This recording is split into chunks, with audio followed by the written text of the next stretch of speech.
Muito bem, estamos de volta, Taubaté, discutindo a cidade, discutindo o futuro, né, pela cidade e pelo cidadão, hoje com a presença, falando sobre cultura, do jornalista, o Pedro Rubim.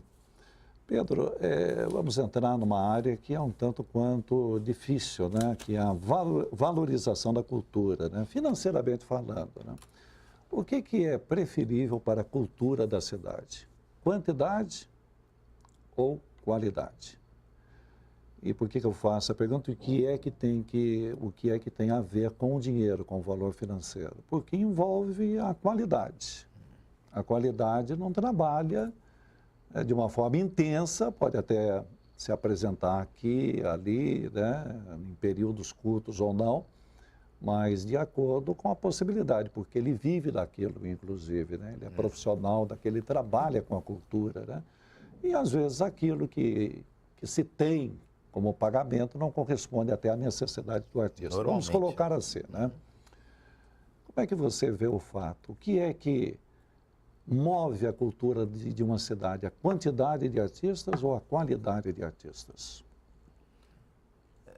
As duas coisas e mais a participação, o resultado, o feedback que você tem do público. Você precisa de participação de público.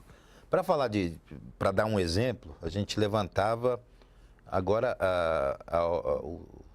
o STF derrubou a necessidade do músico ter que apresentar, ter que possuir a carteirinha profissional, né, que a OAB exigia. Algumas instituições só contratavam o músico se ele fosse filiado, se ele tivesse a tal da carteirinha da OAB. Mas os bares aqui, que também era uma exigência do ECAD e tal, da ordem dos músicos e tal, já não fazia isso há muito tempo. Quer dizer, fazia vistas grossas e resolveu investir nos músicos de mais qualidade.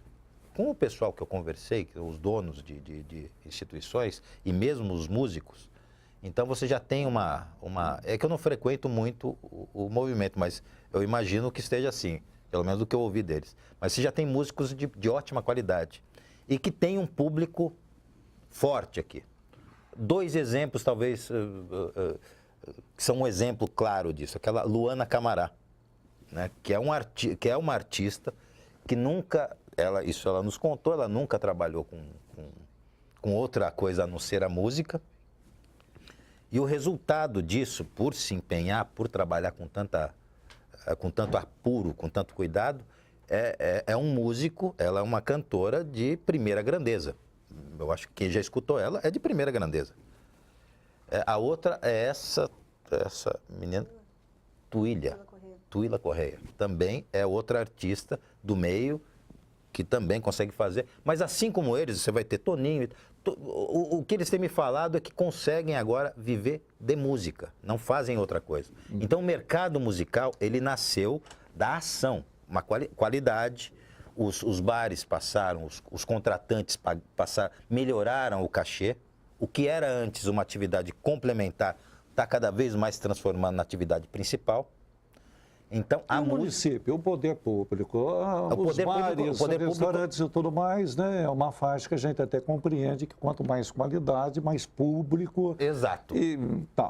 Agora, no aspecto cultural do município, da cidade, o que é preferível? É preferível você ter, obviamente, sem essa análise de cachê, análise financeira, você ter quantidade ou você ter uma qualidade, sendo que a qualidade custa? Você precisa equilibrar, depende do orçamento de cada município, né? Você não vai investir apenas em museus ou apenas em alta cultura, entre aspas, né? Se você vai pegar os hábitos culturais de Taubaté, que está sendo publicado hoje no Almanac, que é uma pesquisa do Datafolha, do Sesc, você vai ver que a preferência do público aqui é sertanejo. Então, nós temos uma análise que é interessante, né? Tem um cachê, esse cachê ele não é variável, né? Ele não é de um acordo, por exemplo, com um ranking, uma classe. Não, é um cachê que é para fulano e ciclano, é o mesmo, não interessa a qualidade. E eles se colocam ou não à disposição daquele cachê. Isso é bom? Você está falando em qual sentido, Pedro? Esse cachê? Música, arte, teatro, enfim, a apresentação artística. A apresentação artística, ela tem esse aspecto. O artista ainda ele é encarado pela sociedade, pelo contratante, como ele faz isso de forma, eu não sei qual o termo melhor para eu usar. Ele faz primeiro por gosto, Por prazer. gosto, seria por prazer. Não é pelo então, por prazer, pelo... então não precisa ser pago. Agora, ele vem com aquela camada que já não é mais só o prazer, né? Tem o lado financeiro da coisa. Não, porque você tem mudado, a economia da cultura tem mudado. Independente e apesar do governo. Tem mudado, tem acontecido. Ela tem nichos que ela é muito forte, né? E nichos que não são captados aqui. Eu vou dar um exemplo de ação de governo. A Ancine, ela trabalha, o Ancine, que é o órgão regulador de audiovisual, ele trabalha pensando em televisão e cinema. O Ancine lá da França já incluiu artes digitais, já outros meios digitais. Eles financiaram uma empresa chamada Ubisoft. A Ubisoft, ela produz videogames, jogos de games, que vendem como são Assassin's Creed, que é uma franquia deles, vende mais do que filme de Hollywood. Um filme agora deles, um filme lá, faturou 10 bilhões de... Isso daí nenhum foi o produto da indústria de entretenimento que mais faturou. Então existe um descompasso entre o que o governo aqui está entendendo por cultura e o que está acontecendo. Né? A cultura é viva, ela é dinâmica, ela acontece com mais velocidade do que às vezes a gente consegue compreender. Uhum. Então é preciso, em primeiro lugar, de governo, né? Você precisa ter um entendimento bem. Aqui em Taubaté a gente precisa entender o papel da Câmara, o papel das comissões, né? Como a Câmara pode auxiliar e deve fazer esse papel, para aí você poder entender também e criar essa ponte com as secretarias. Entendi. Luiz Carlos? Pedro, pegando essa última palavra sua, você tem conhecimento até mais do que eu de um projeto que está tramitando na casa sobre abrir a Câmara para o alimentar cultura, para os agentes culturais, né? Como é que é esse projeto? Como é que você vê esse projeto? Explica para nós como é que é esse projeto. Eu sempre enxerguei a Câmara, eu sou um homem apaixonado por legislativo, né, pelo parlamento. Eu acho o parlamento, toda a história do parlamento, desde o parlamento romano, eu acho uma coisa fantástica. E o parlamento de Taubaté é algo, pela história que ele tem, a Câmara tem 369 anos, né? Vai fazer 369 anos. Ele tem, eu acredito nesse papel fundamental, nesse papel central que ele tem, né? de congregar os pensamentos, as ideias, aqui se discutir, aqui se depurar, e aí você dá continuidade a isso. Então, num primeiro momento, só a função mais ampla da Câmara é trazer o pensamento para dentro da Câmara. É um objetivo desse projeto, que ele não é um projeto novo aqui. Ele já nasceu com o próprio desejo da TV, né? A TV, num primeiro momento, ela abria para a sociedade usar, estava dentro de um dispositivo, inclusive, no dispositivo de criação, havia essa previsão de abrir a TV, que era a parte mais visível, né, da Câmara, nesse momento, para que instituições usassem, ou mesmo a gente produzia aqui, trazia músicos, música principalmente a gente produziu aqui, exibimos filmes de Taubaté, trazer o artista, fomentar nos horários que a TV que a TV estivesse ociosa, entre aspas. A ociosidade que eu digo é que não estivesse ocupada por nenhuma atividade legislativa, nenhuma transmissão. Mas a Câmara, ela foi se equipando, né? Ela criou o Georgina de Albuquerque, principalmente no prédio novo, o Georgina de Albuquerque. Espaço cultural. O setor de comunicação da Câmara é uma engenharia pública, né, de comunicação das melhores que eu já conheci, né? O sistema do boletim, da editora. Então, tal qual é feito com, por exemplo, só o caso da editora, tal qual é feito com o Diário Oficial, ele tinha uma revista dedicada ao pensamento, a discussões da intelectualidade brasileira. Esse exemplo pode ser aplicado municipalmente. Você Aí pode... utilizando as ferramentas que a gente tem. As Boletim, ferramentas, exatamente. TV, Você não vai onerar a Câmara. A ideia é não onerar a Câmara, mas trazer essa produção intelectual que existe na cidade para dentro do Legislativo.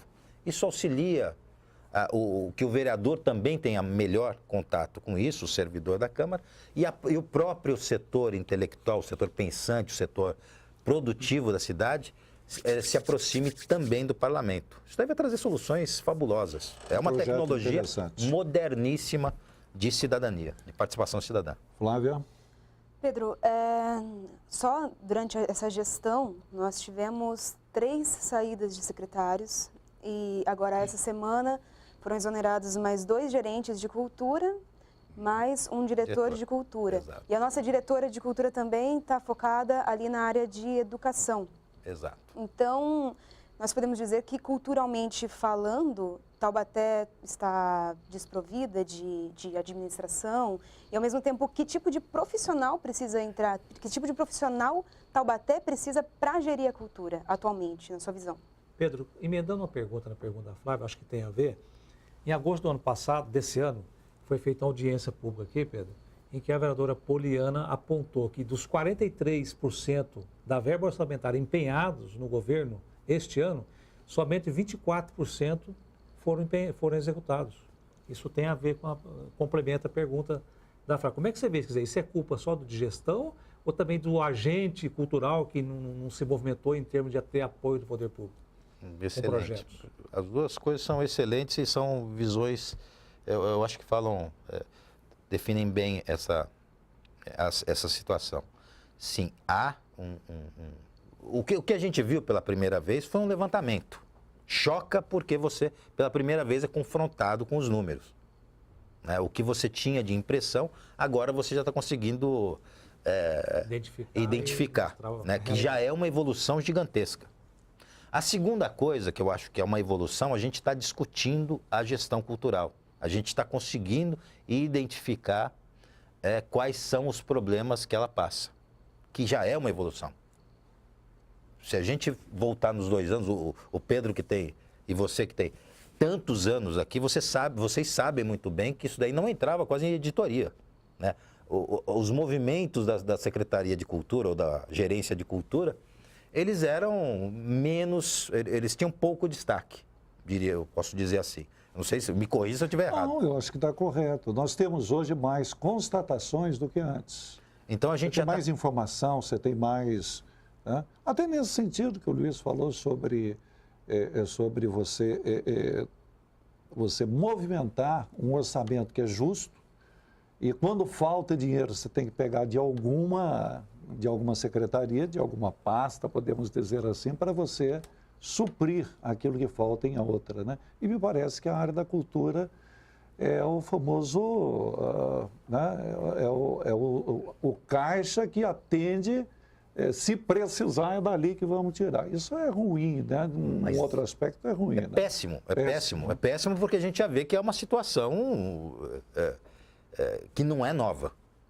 Já vem se arrastando, isso já aconteceu e de uma forma, em outros tempos, né, a gente sabia, quer dizer, eu aprendi algumas coisas aqui nessa casa, mas eu observava outros orçamentos, já foi muito mais escandaloso.